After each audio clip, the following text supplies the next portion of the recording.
Kasunod ng viral na insidente sa C5 Road sa Pasig City, sinabi ng National Police Commission or NAPOLCOM na haharap sa kasong administratibo at kriminal ang pulis na sangkot sa banggaan.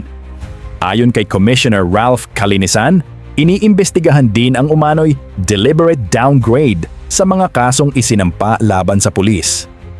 Sa paunang investigasyon, pinilit umano ng QCPD officer na si Police Staff Sergeant Mahant Erwin Lagua na paalisin sa kalsada ang isang motorcycle rider bago tumakas nang hindi nagbibigay ng tulong sa biktima. Panooring ang buong detalye. Yun na. A pleasant afternoon.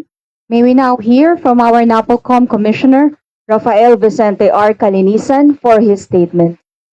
Magandang hapon po sa ating lahat. Thank you po for coming today. I know we're supposed to start at 11. I'm also surprised that we're starting late. But we still proceeded with this briefer because of important details that reached my attention.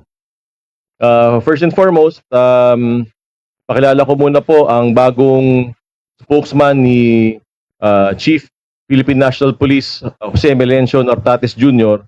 Walang iba po kundi kay Colonel Marlon Santos.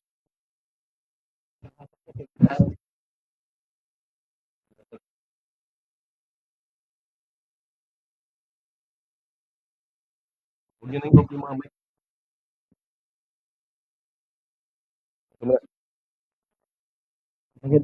Magandang hapon po sa inyo lahat. Hindi okay. Magandang hapon po sa inyo lahat. Welcome po sa briefing ito. Colonel Marlon Santos is a good gentleman and an officer, and isang karangalan din na makatrabaho ko siya dito. Kasama natin siya sa NAPOLCOM at I can personally say that Colonel Marlon Santos is a very well-respected and upright police officer. So welcome po, Mr. Spokesman. Thank you, sir. We are here today because merong viral incident na naman kung saan it involves two motorcycle riding people. One is a civilian and one is a police officer. And sadly, we saw that that police officer pushed off the victim, and that victim fell along C5. I think the policeman is here. His name is Staff Sergeant Erwin Bakiran Lagua. Pwede bang papasukin natin yung police na?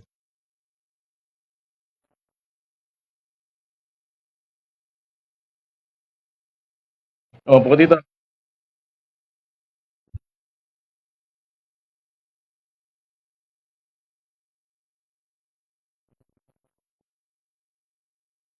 Oh, Sido.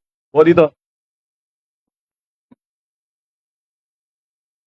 I'm actually very angered. Una, dapat 11 o'clock tayo nagsimula. Tinatawag kayo ng 11. Ang sabi nyo, may inquest. O, tama naman, inquest. Pero nalaman ko, yung kasong i-final, hindi pa tama yung kasong i-final. O, let's go there. Pero unahin mo natin tong si Lagwa. Ano masabi mo? O, ito Mike.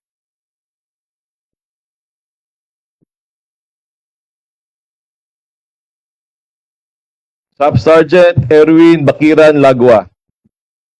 Alam mo ba na ang panunulak ng isang motorsiklo sa C5 ay nakakapamahamak? Pwedeng makapatay po yun. Mr. Staff Sergeant Lagwa. Proud ka ba sa ginawa mo? Ano masasabi mo? Kung pagkakataon mo, nakausapin ng taong bayan. Hindi po. Sabi mo yung taong bayan? Humihingi po ako ng kapatawaran. Hindi ka naririnig. Sa mga napapanood ako, humihingi lang po ako ng tawad. Hindi ka naririnig. Nakasan mo.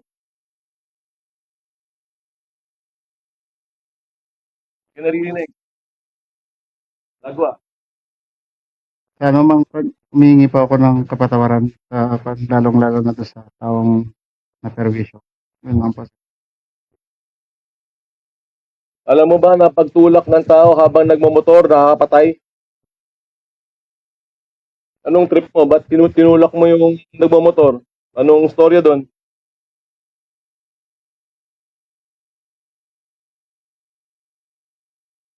Sagot.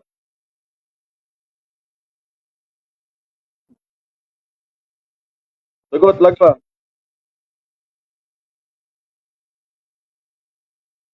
Alam mo ba na pwedeng mamatay yung tinulak mo dahil tinulak mo sa C5? Oo, hindi. Hindi ko naman.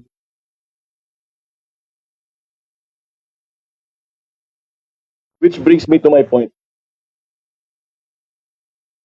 Ito, hawak ko po ng spot report or investigation report ng Criminal Investigation and Detection Unit. Signed by a certain Edison Wano, Police Lieutenant Colonel. O, ikaw ba yan? Kunin mo yung mic.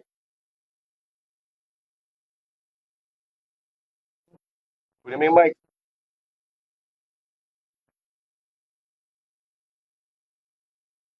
Yes, sir. Lieutenant Colonel Edison Wano, sir. Chief Sido ng QCPD, sir. Ilang taong ka ng SIDO? Magte-10 months, sir. Sa SIDO? Ilang taong ka ng pulis? 15 years, sir. Anong rango mo na? Lieutenant Colonel, sir. Di ba basic yan? Na pag may tinulak ka sa C5 habang nagmamotor, pwedeng mamatay yung taong yon? Tama, mali? Tama, sir. Pinabago na namin yung charge, sir. O nga, hindi na tanong ko eh. Ano kaya ako nagagalit? Kakasuhan natin yung kapwa natin pulis ng physical injuries, malicious mischief, klarong-klarong frustrated or attempted murder yun. O ba't ang kinakaso nyo physical injuries? Sige nga. Paliwanag ka. Yes, sir. Nakita namin, sir, together with the investigator, sir, na pagkatumba niya, sir, ay mga 2 to 3 minutes, nakabangon niya agad, sir. Nakabangon siya agad, sir. Tapos based dun sa medical certificate, sir, ay abrasion lang ang natamo niya, sir. Pero, alam mo, Colonel, Lieutenant Colonel ka pa naman din, head ka ng SIDO.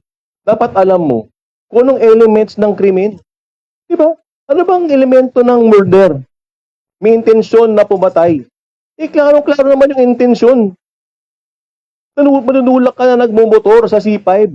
May mga truck na dumadaan dyan, maraming kotse dumadaan dyan, pwede kang mabagok ang ulo. Ano yun? Slight physical injuries pa rin ba ikakaso natin doon, Colonel? Ganyan ba ang alam natin? Sobrang viral nung insidenteng ito. Tapos ganito ang ikakaso natin. Ano ba yan? Paliwanag ka. Yes, sir. Pina-pull out ko na, sir, yung unang charge na physical injuries at pinabago na namin, sir, sa frustrated murder, sir. Pina-pull out nyo kasi sinabi ko sa inyo, kung hindi ko pa nakita yan, ang kinaso dito sa taong to, slight physical injuries. Di ba kayo nahihiya sa taong bayan? Viral na insidente, slight physical injuries ay kakaso nyo?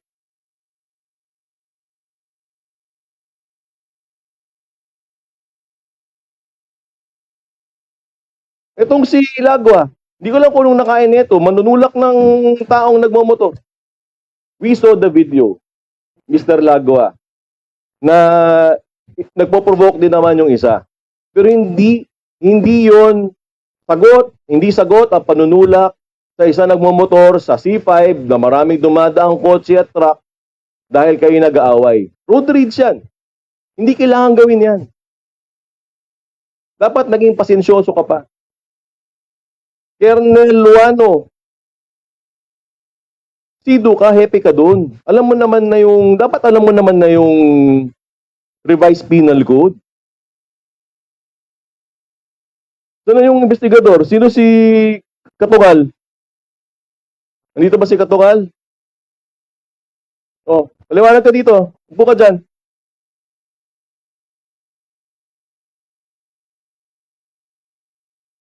Oh, investigating officer. Corporal Benito Katungal Jr.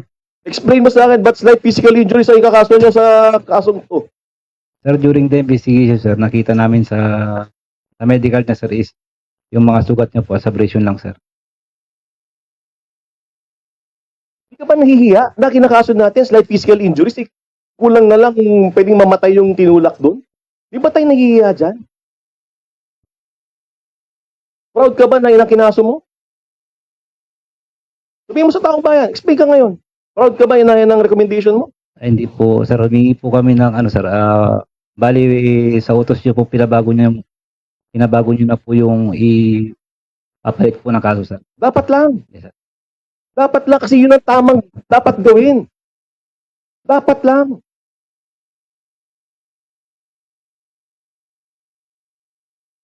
I've asked General Abirin and the District Director of the QCPD to relieve these people. Edison Uano, Lieutenant Colonel, tsaka Police Corporal Benito Katungal Jr. I'm also instructing our EMIS to investigate and file the appropriate charges also against these two personnel. Hindi dapat ganito. Totoo kaya nagagalit ako dito. Kasi kitang-kita ng buong taong bayan yung nangyari dito sa pulis na ito. Dapat bilang pulis, mag-file naman tayo ng tamang kaso. Mag-file tayo ng kaso, pero physical injuries, ano ba namang klaseng kaso yan? Dahil lang sa kabaro natin, yung kakasuhan natin? Yun ba yan? Explain kayo. Yun ba yun? Yun ba yung dahilan doon? Hindi sir, patas po yung investigation namin sir. Yun talaga sir ang nakita namin sir. Kaya pinareview naman din namin to sa DLO sir bago i-refer sa fiscal's officer. Pero nakita ko sir parang may mali, babaguhin naman namin. Magbasa kayo na lang revised penal code. Kung kailangan mag-aral lahat ng pulis ng batas, uli. Lalo na SIDU. Kasi we are not giving justice to the Filipino.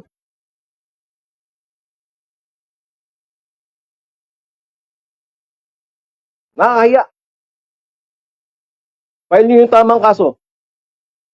The reason na hindi final yung physical injuries na to dahil nakita natin to. So we asked them to come here. You file the proper cases. Imis, you investigate this and file the necessary charges.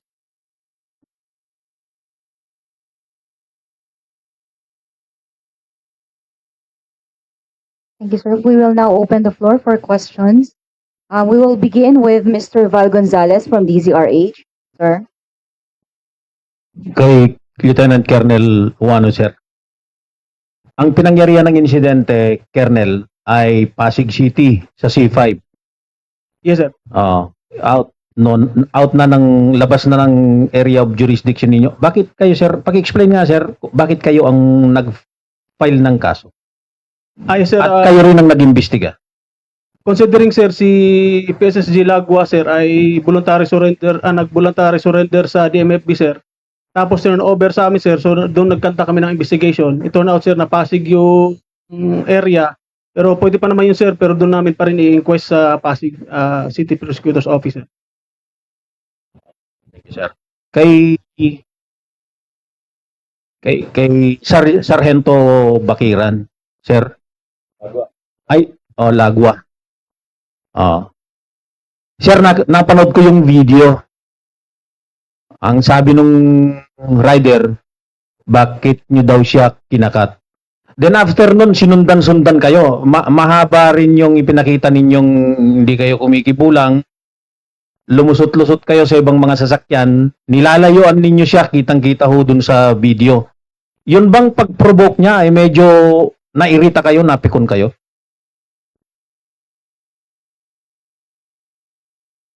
Anong nararamdaman niyo, sir, nung sinusundan kayo, sir, sinusundan kayo. Hindi namin malaman kung pinagmumura pa kayo kasi video din naman ng biktima yon nung kabila.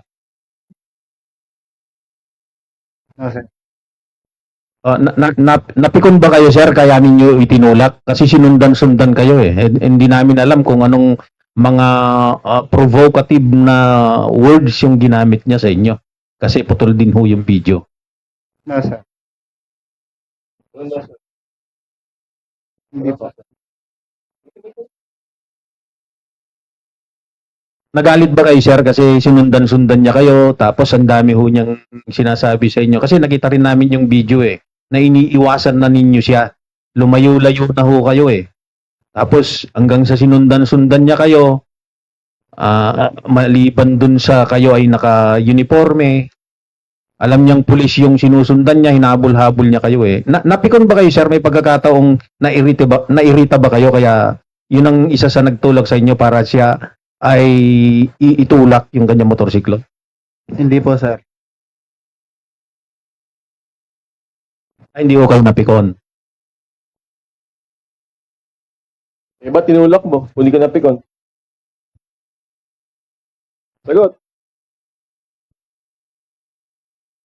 Anong dahilan mo? Ba't tinulak mo? Kung di ka napikon.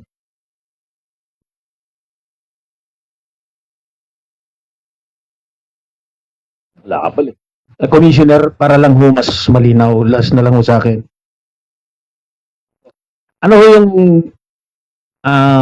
pinakadahilan kung bakit inirekomenda ninyo na ma-relieve sa pwesto yung hepe po ng SIDO at saka yung kanyang investigador?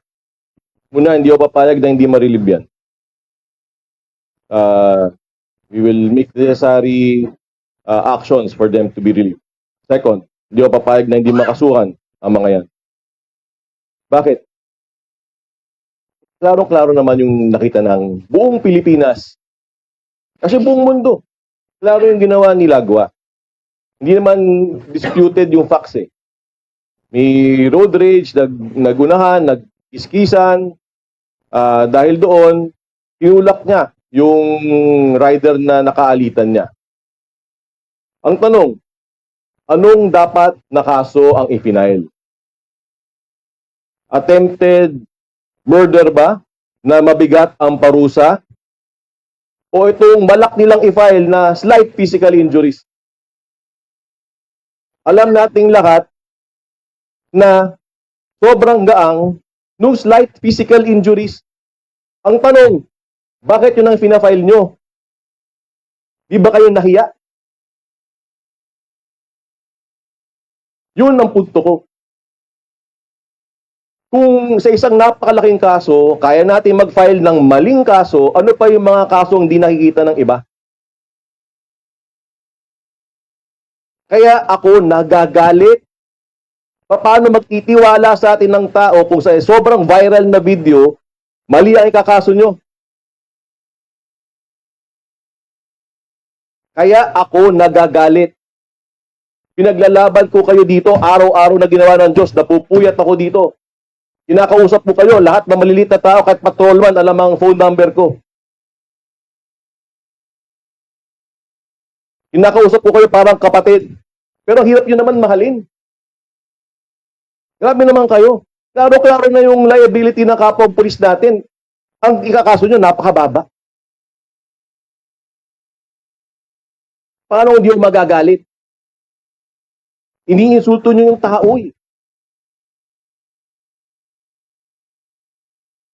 Buong akala ko, nag-aantay ako kanina pang alas 11 dyan, akala ko tama yung file yung kaso. Yung pala, house-show yung kaso yung file nyo. Paano ko hindi magagalit? That's why, to send a strong statement na hindi na mangyayari to, Imis, you investigate properly. Let this be a signal to any and every police officer that they will perform their duties properly. They will file the correct cases, even against their fellow policemen. Yung tiwala ng tao, kailangan nating ipaglaban, kailangan nating kunin araw-araw. Hindi ganito. Nakaka-insulto kayo. Kernel ka na. Nakaka-insulto talaga. Nai-insulto ko hanggang ngayon. I will put a stop to it. I still have 5 years here in this office. We will do our jobs well. This is the last day that these types of policemen will do their thing. This is the last day. Hindi pa kayo makuha sa warning na simple, harap-harapang warning na. We need to win the trust of the people every single day. Walang off-duty sa tiwala ng tao. Kung may nakita tayong mali, kasuhan natin ng anong dapat ikaso. Hindi porket kabaro, hindi natin kakasuhan ng tama. That is how to win the hearts of the Filipino people. What I'm saying is not wrong. Alam ko maintindihan ako ng lahat ng maayos na pulis. Uulitin ko, tatay at nanay ko parehong pulis. Hindi ko winawasak ang imahe ng pulis. Ako ay anak ng pulis. Napadpad ako dito, ginagawa ko yung trabaho ko na maayos. Pero please lang naman, gawin nyo rin yung trabaho nyo na maayos. Please lang. Nanawagan ako kay District Director Silvio, ayusin mo naman to.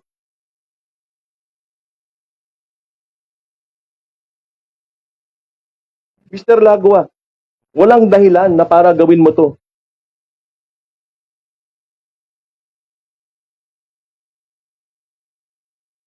You don't deserve to wear that uniform. Kayong dalawa, you better answer properly. You investigate Imis. Thank you, Commissioner. Last na lang. Kay Police Colonel Marlon Santos, sir, as being the new designated spokesperson of the Chief PNP, narinig po ninyo yung rekomendasyon ni Commissioner Kalinisan. Ano dun sa rekomendasyon niya na i-relieve ang hepe ng SIDU?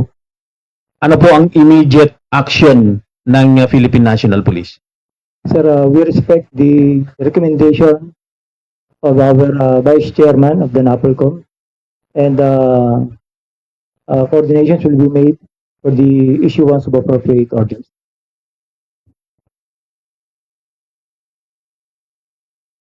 So makikipag-usap po ang National Headquarters sa QCPD or sa INCRPO, sir?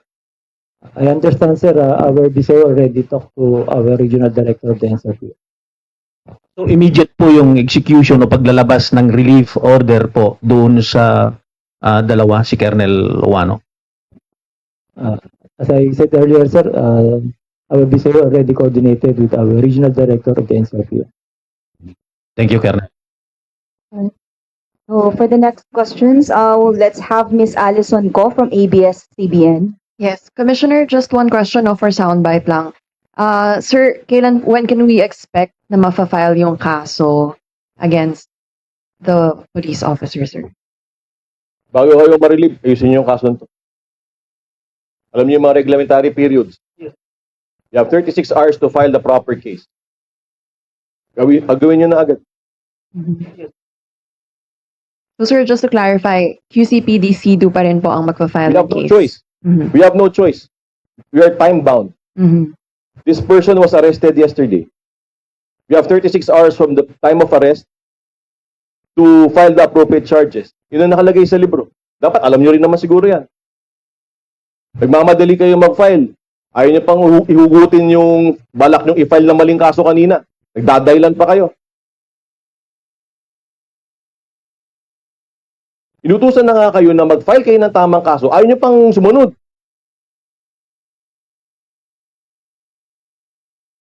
Kailangan ba magalit ako ng ganito para sumunod kayo?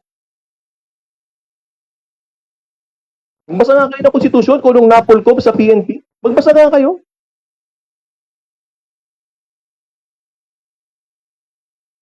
There is civilian authority over the uniformed services. Hindi SARCOM, hindi sariling palo ang Philippine National Police. There is a civilian oversight which has administration and control over the Philippine National Police as per the Philippine Constitution. If the NAPOLCOM for decades has not been doing their job, well, I have news for you. The NAPOLCOM is doing its job today. I will not allow misconduct of police officers. I will not allow abusive conduct of police officers. I will not allow wrong cases to be filed against erring police officers. Bakit? Kasi yun ang tama. Kung hindi kayo nakokonsensya, kung hindi kayo naapektuhan, Magdalawang isip kayo sa serbisyo ninyo.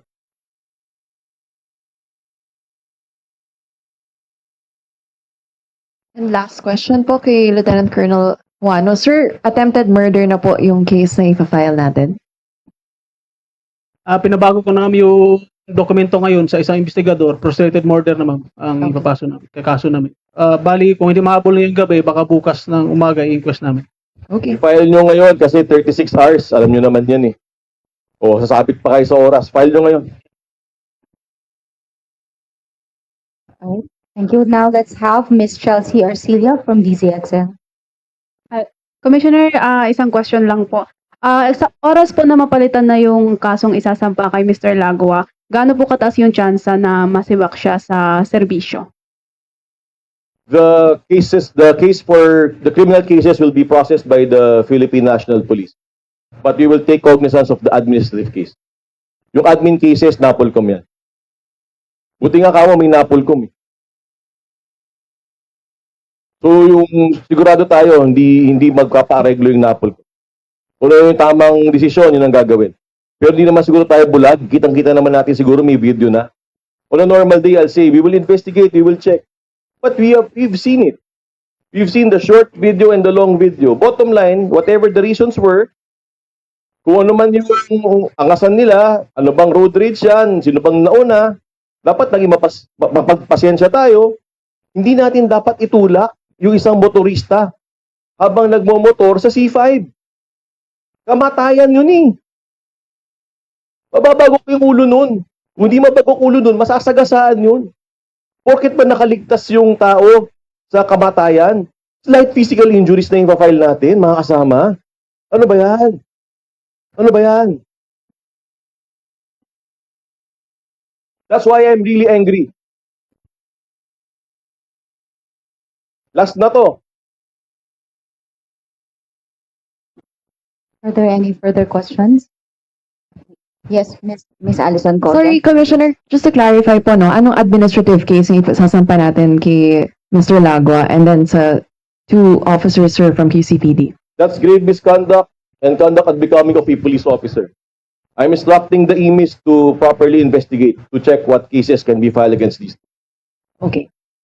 Got this, sir. Thank you. Any further questions? Yes, Mr. Val Gonzalez. Commissioner, may plano rin ba na isasama doon sa investigasyon yung previously cases na handled by Colonel Owanyo and his team?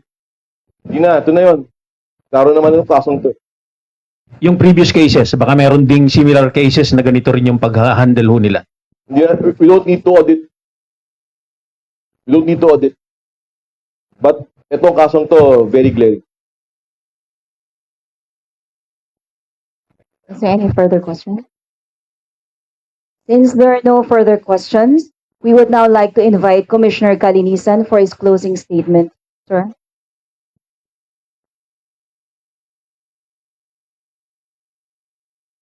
Ang NAPOLCOM nagpapakahirap para sa moral at welfare ng kapulisan. Hindi ko na masabi yung litanya ng lahat na ginagawa ng NAPOLCOM para sa maliliit na pulis. Pati nga scholarships nyo, inaatupag natin. Personal kong phone number, alam ng patrolman. Kahit na sinong pulis, ano bang rank mo niyan? Sargento, patrolman, pumupunta sa opisina ko. Never nangyayari yun in the history of NAPOLCOM. I have the backs of upright police officers. Nakampi niyo ako. Bakit? Kasi parehong magulang ko, pulis. Lumaki ako, nakasama ko, pulis. Ang kinain ko, ang inaral ko, galing sa pagpupulis ng magulang ko. Pero parang awa nyo naman. Magsilbi tayo ng tama at maayos. Dahil yun ang sinumpaang tungkulin natin. Gaya nito, ito ang sinumpaang tungkulin ko, kahit mahirap, gagawin ko. Kasi ito ang trabaho ko. Maging sensitive naman tayo sa pangangailangan ng tao.